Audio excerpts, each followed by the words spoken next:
Hello, my friends. Welcome to another episode of Game Testing Unlimited. My name is Wilfred. So in this episode, I'd like to share with you one of the games I picked up during the Steam discount sales, and it's called the Cultist Simulator. It's not a new game, but it's a game that has been in my wish list for a very long time, and I've got to play it over the last week or so. So I'd like to share my experience, my thoughts with you, in case you are also having that on your wish list, wondering when is a good time to buy it, or should I buy it at all. Also, I'd like to give you some quick tips as in how to kickstart the journey. This game is very steep learning curve. The developer would like you to discover how this game should be played, and there will be a lot of game over before you may see some victories here and there. I've seen both ends of the story, so in this clip I'm sharing with you is on the failed condition, because I think a lot of time you'll see a lot of failure, and that's okay, because it's every time when the game ends, you carry on to another legacy.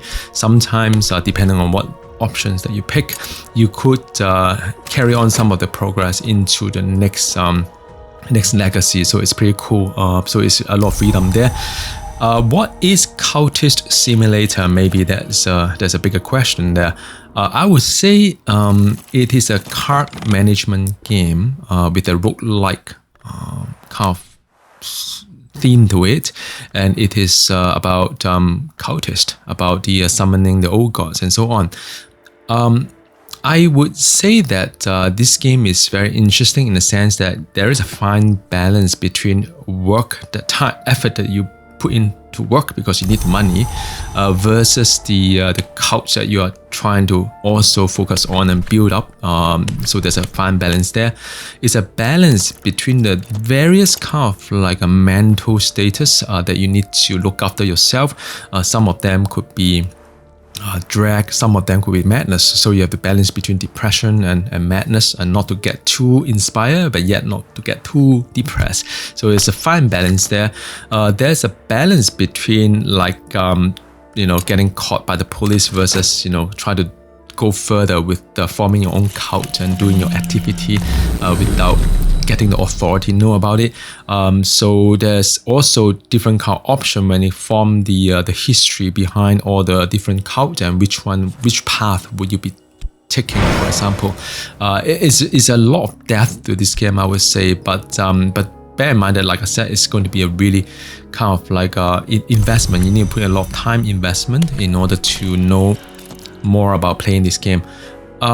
Some of you may have played a mobile game called Underhand, and it's a really wonderful game, by the way. If you haven't got a chance to try it, do try it. It's free on Android. I believe iOS need to pay for it, but it's a beautiful game. Also about cultist, and it's about summoning the old god through expedition. It's about making binary decision, whether you take the card on the left or card on the right, or to further your course into the whole game. There's a huge amount of randomness to it. However, Underhand is a lot more intuitive and easy to learn compared to Cultist Simulator, and that's also one of the pros and cons, I guess, when it comes to this game. Some love the fact that there's so rich in complexity and so much freedom for you to explore, but others will find that, well, it's a grind, and and I may spend so much time playing one game, but there's some timing that's not favorable, and the game is just over. But such is the game of roguelike, I would say. What are the tips out there to for you to kickstart? I would say, for the first 1 hour or so, it's going to be very confusing. Do pause the game very often and just fast forward it in between the events. That shall give you more time to get used to how the game is played like. Read some of the text, click around all the icons, and try to make some sense out from it. The color means something, the icon means something, everything means something, but you have to go through a discovery channel.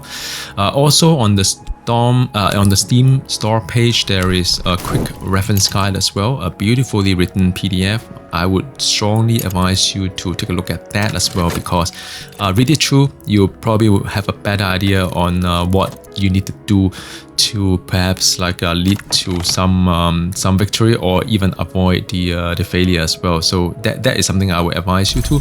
Last but not the least would be the Wikipedia, the fan-made Wikipedia that would detail out all the different kind of combination of card, condition, and so on.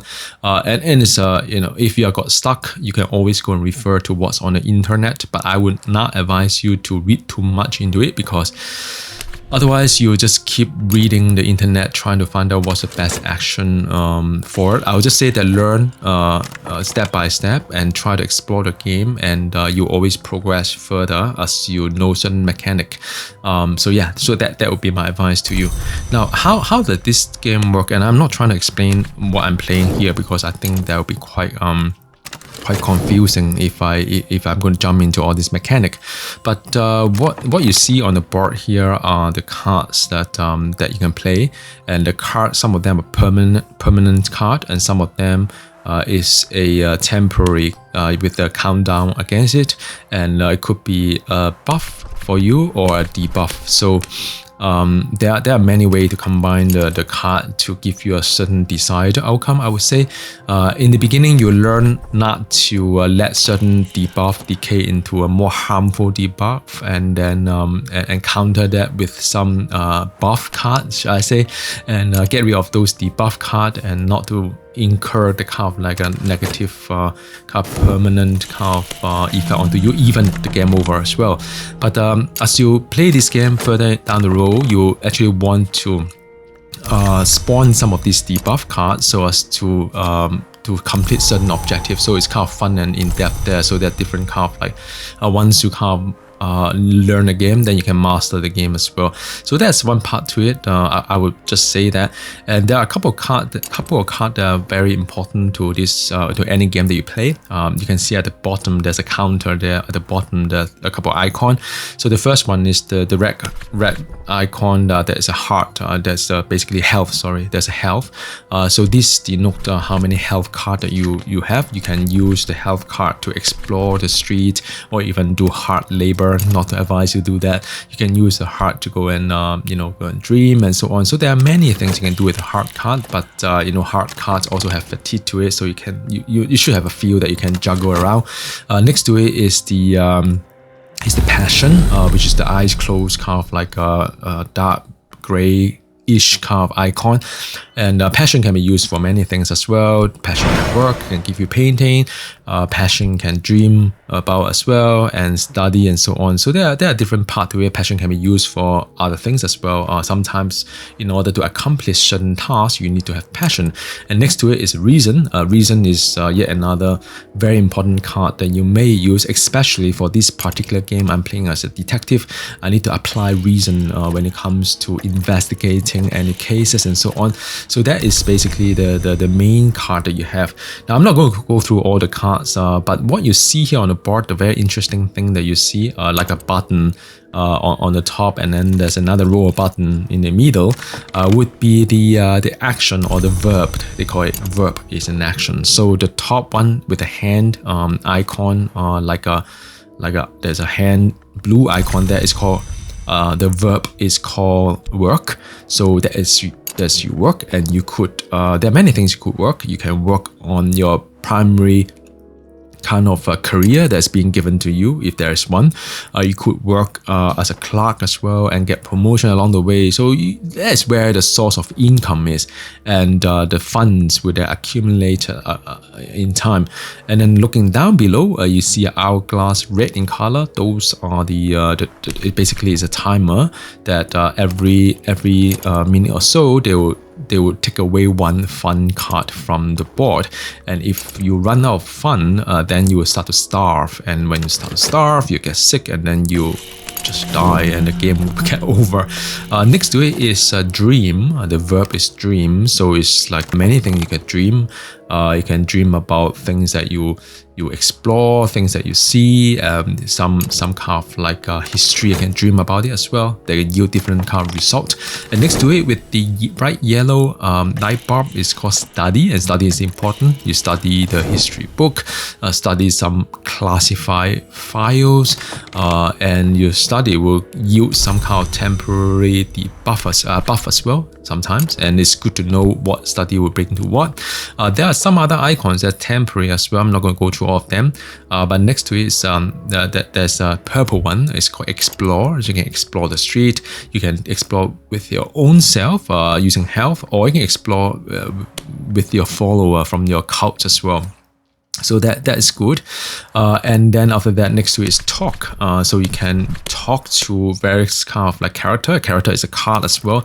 You can talk to a person. You can talk to your follower. You can talk to anyone that you like to kind of like investigate or just like you can even talk about the secret that you have found out, and so on. You build your own story that way. And there are many other temporary kind of like so-called the temporary kind of action or verb that will spawn depending on the conditions that you have. But all in all, it is really about building your own story into what you would like to be. It's a lot of freedom there.